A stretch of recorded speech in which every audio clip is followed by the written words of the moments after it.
ចានេះគឺជាម៉ូតទី3ដែលខ្ញុំទៅតែរួចរាល់ចាហើយឥឡូវនេះបានរួចរាល់ហើយម៉ូតទី3នេះចាអញ្ចឹងម៉ូតនេះគឺសាមញ្ញប៉ុន្តែស្អាតមើលពីកគេវិញនិយាយពីលយចាហើយជាពិសេសទៀតនោះគឺដៃអាវបងប្អូននេះដៃបោដៃប៉ោងហើយយើងមានធ្វើបូបែបនេះទៀតអញ្ចឹងម៉ូតនេះស្អាតប្លែកចាហើយនេះគឺជារាងអាវពីក្រោយ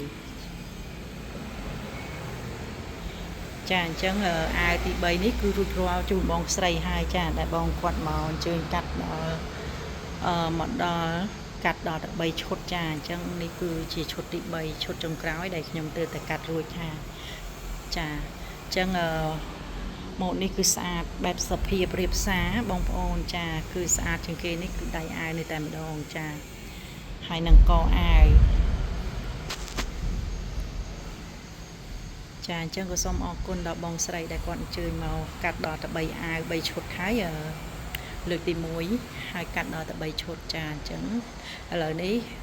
គឺឈុតរបស់គាត់នឹង3ឈុតនឹងគឺបានរួចរាល់ហើយចាអញ្ចឹងតិចទៀតហ្នឹងគាត់នឹងអញ្ជើញមកយកហើយចាអញ្ចឹងក៏សូមអរគុណដល់បងស្រីដែលសូមជូនពរឲ្យបងស្រីនិងគ្រួសារមានសុភមង្គលសុខភាពល្អគ្រប់ពេលវេលាចាអរគុណ